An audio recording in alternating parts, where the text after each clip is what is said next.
చతుర్థాధ్యాయము మత్స్యావతారము.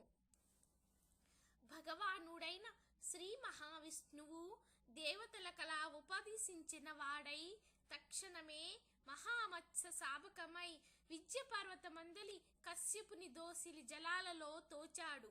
కశ్యపుడా చేప పిల్లను తన కమండలంలో ఉంచాడు. మరిక్షణమే ఆ మీనుపు కూన పెరిగిపోవడం వలన దానినొక నూతిలో ఉంచాడు. రెప్పపాటు కాలంలోనే అసఫరీ శిశువు నూతిని మించి ఎదిగిపోవడం వలన కశ్యపుడు దానిని తెచ్చి ఒక సరస్సులో ఉంచాడు.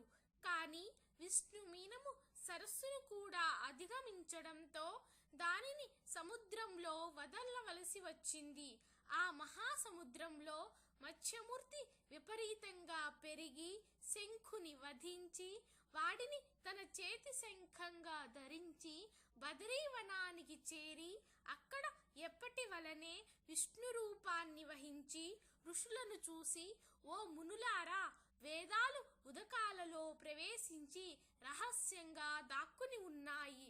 మీరు వెళ్ళి జలాంతర్గతములైన ఆ వేదాలను వెదికి తీసుకుని రండి.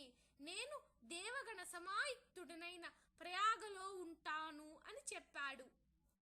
విశ్వాజ్ఞను శిరసాధరించిన ఋషులు సముద్రంలోనికి వెళ్ళి యజ్ఞ బీజాలతో కూడి ఉన్న వేదాన్వేషణ ఆరంభించారు. ఓ పృథు మహారాజా, ఆ వేదాలలో నుంచి ఆ ఋషులకు ఎవరికెంత లభ్యమైనదో అది వారి శాఖ అయినది. తదాదిగా ఆయా శాఖలకు వారు ఋషులుగా ప్రభాసించారు.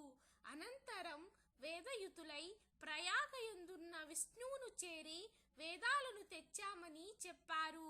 విష్ణాజ్ఞపై ఆ సమస్త వేదాలను స్వీకరించిన బ్రహ్మ ఆ శుభవేళను పురస్కరించుకుని దేవతలతోనూ ఋషులతోనూ కూడిన వాడై అశ్వమేధ యాగాన్ని ఆచరించాడు. యజ్ఞ అనంతరం గరుడ సమస్త దేవ గంధర్వ యక్ష పన్నగ గుహ్యకాదులందరూ కూడా శ్రీహరినిలా ప్రార్థించారు. ఓ దేవాధిదేవ జగన్నాయక, మా విన్నపాలను విను. అత్యంత సంతోషదాయకమైన ఈ సమయంలో మాకు వరప్రదాతవై మమ్మలను కాపాడు.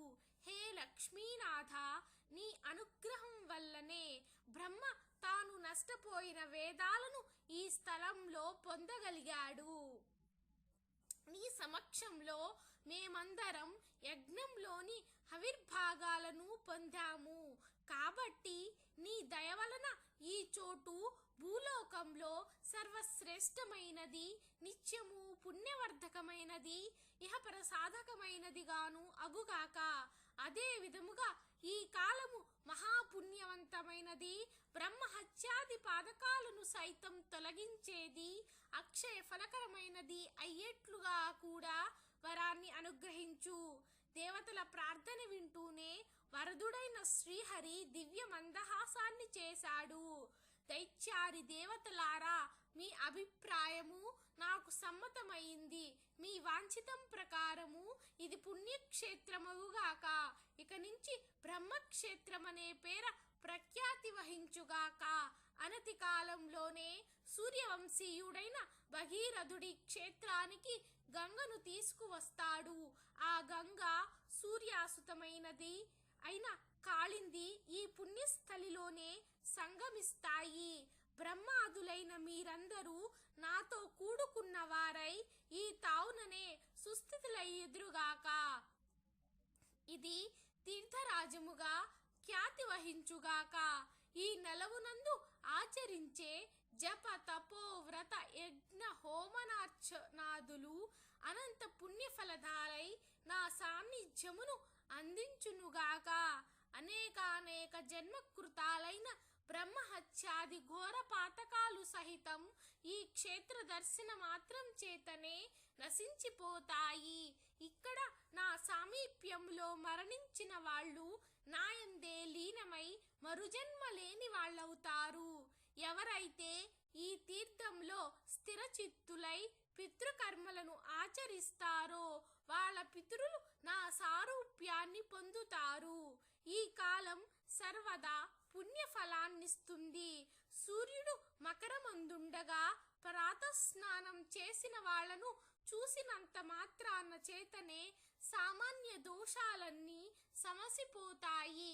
వాళ్లకు నేను క్రమంగా సాలోక్య, సామీప్య, సారూప్య, సాయుజ్యాలను ప్రసాదిస్తాను. ఓ ఋషులారా, శ్రద్ధాళువులై వినండి. నేను సర్వకాల సర్వావస్థలోనూ కూడా ఈ బద్రీవన మధ్యంలోనే విడిది చేసి ఉంటాను. ఇతరేతర క్షేత్రాలలో సంవత్సరాలుగా తపస్సు చేయడం వల్ల ఏ ఫలం కలుగుతుందో ఆ ఫలాన్ని ఈ క్షేత్రంలో ఒక్కరోజు తపస్సుతోనే పొందవచ్చు. ఈ తీర్థ దర్శన మాత్రం చేతనే సర్వులు తమ పాపాలను పోగొట్టుకున్న వారై జీవన్ముక్తులవుతారు. శ్రీ మహావిష్ణువు ఈ విధంగా దేవతలకు వరప్రదానం చేసి బ్రహ్మతో కలిసి అంతర్హితుడయ్యాడు. ఇంద్రాదులందరూ కూడా తమ తమ అంశాలను ఆ క్షేత్రంలో విడిచి తాము కూడా అదృశ్యులయ్యారు. ఓ పృథు నృపాలా, ఈ బద్రీవన యాత్రా దర్శనాదుల చేత మానవులెంతటి పుణ్యాన్ని పొందగలరో అంతటి పుణ్యాన్ని కూడా ఈ కథ శ్రవణం చేతనే పొందగలరయ్యా అని చెప్పాడు నారదుడు. 17వ రోజు పారాయణము సమాప్తము.